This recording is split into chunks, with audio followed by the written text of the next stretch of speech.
How about a little classical music, a short piano prelude into audio or video? I just captured that today, and I thought it might be a light, kind of a whimsical entry into today's podcast. This is Jim the Bus Driver, hashtag Jim the Bus Driver, announcing my retirement as of 12 years. 12 years I've been driving a school bus, and now I am gathering some speaking invitations. I'm going on to some libraries, I'm going to some cities, and I'm doing some speaking. I'm going to be in North Dakota. I'm going to be in South Dakota. I'm going to be in Minnesota. I'm going to be down in Kansas City. And I'm pretty excited about all this. Add that to the recent announcement for VA. They finally approved that I have been Bipolar-2 for a long time, and so I'm now considered disabled. 80% disabled, as you were.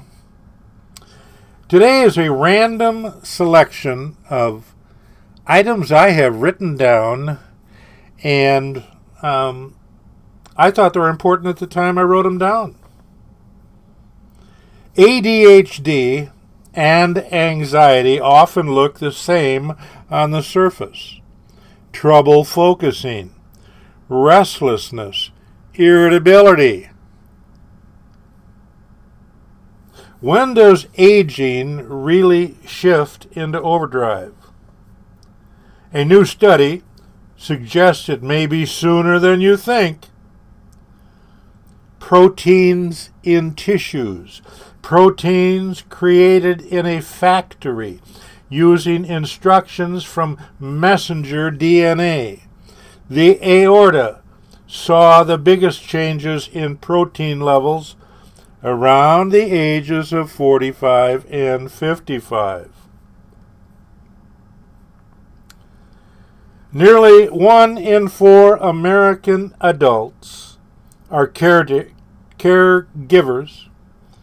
According to a report, Caregiving in the U.S. 2025, jointly published by the AARP, it estimates more than 63 million adults have provided care, a 45% increase, 20 million in the past decade.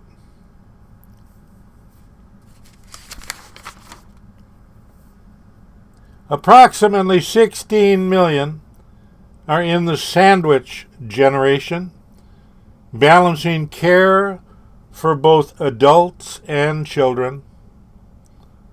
Old age is the most common main reason care recipients need assistance. The second most common condition, at 11%, is Alzheimer's or dementia.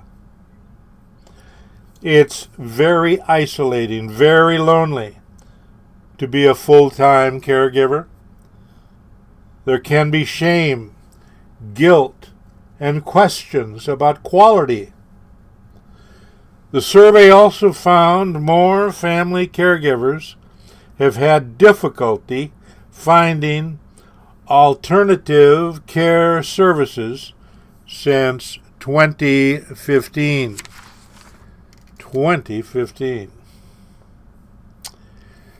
According to psychology, if you constantly imagine the worst case scenario, it's not because you're negative, it's because your nervous system was wired for survival, not safety.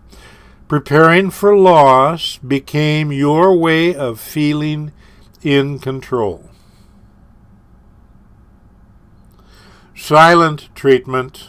Warning, silent treatment. I was raised with a dad who came back damaged from World War II.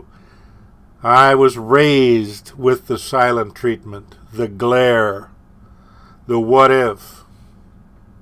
According to psychology, people who overthink every text, every look, every silence aren't just being dramatic. They're living with a nervous system that's been trained to detect danger in the smallest details. They had to overcome mind readers to stay safe. The reason you talk a lot and overshare is because there was no one to listen to you when you were a child. Your ability to cut people off and self-isolate is not a skill you should be proud of. It's a trauma response rooted in never having anyone to depend on. Mental illness doesn't care how famous you are. Here's a little story by Rudyard Kipling. He died in 1936. If you can dream and not make dreams your master, if you can make one heap of all-day winning and risk it on, if you can talk with crowds and keep your virtue, or walk with kings, nor lose your common touch, if you can meet the triumph and disaster, if you can keep your head when all around you are losing theirs. I live in Iowa. Half my life in Iowa. First half in Minnesota, second half in Iowa. There's been a big challenge because we have the worst governor in all 50 states. Education department has been totally destroyed. Iowa is now dead last in GDP growth. Very bad news for Governor Kim Reynolds. Only Iowa and South Dakota had negative GDP growth. She orchestrated the budget train wreck in 2013. Budget surplus of nearly $1 billion to a budget deficit this year. Pay back $144 million borrowed in 2017. Also, cuts made in 2017 have left many state departments struggling. Kim Reynolds' budget cuts have devastated Iowa's schools from K through 12. Now Iowa is last place in education. Universities are on track to raise tuition 35% over the next 10 years. The recent Medicaid privatization is already in crisis and headed towards catastrophe. One of the 3 insurance companies have pulled out. The potential economic repercussions from out-of-control $5 billion Medicaid program could devastate the state budget. Supreme Court, want to talk about that? In a series of decisions the Supreme Court passed down recently, in their latest response to the coronavirus, the justices did not take the bench to announce the decisions. A sharp break with their practices in cases in which there were oral arguments. Several of the justices are in the demographic group thought to be most at risk from the coronavirus. Notably, Justice Ruth Bader Ginsburg, who has now passed away, and Justice Stephen Breyer, who has now retired. With masks, ventilators, and political goodwill on desperately short supply, more than 1/5 of the world's population was ordered or urged to stay in their homes, mostly at the start of what could be the pivotal week in the battle to contain the coronavirus in the U.S. and Europe. It took 67 days to reach 100,000 cases worldwide. It took just 4 days to go from 200,000 to 300,000. Britain was the European country to order a near lockdown, imposing its most draconian peacetime restrictions. The scramble to marshal public health and political resources intensified in New York when a statewide lockdown took effect and worries the city of 8.4 million is becoming one of the world's biggest hotspots.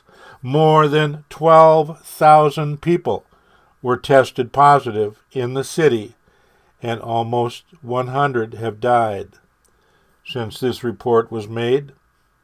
More than 375,000 people worldwide have been affected, and over 16,000 have died from the virus. More than 1.5 billion people around the globe have been instructed to stay in their homes.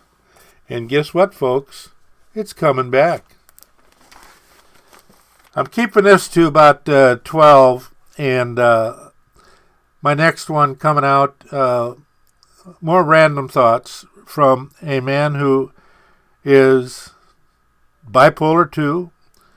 I am 80% disabled with insomnia and bipolar 2 disorder.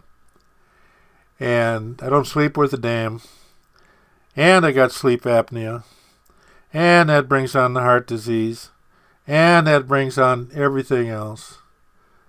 But guess what? Thanks to modern medicine, I'm looking at 80 years old. Few months down the road. Hashtag Jim the Bus Driver. You can find me on all online media.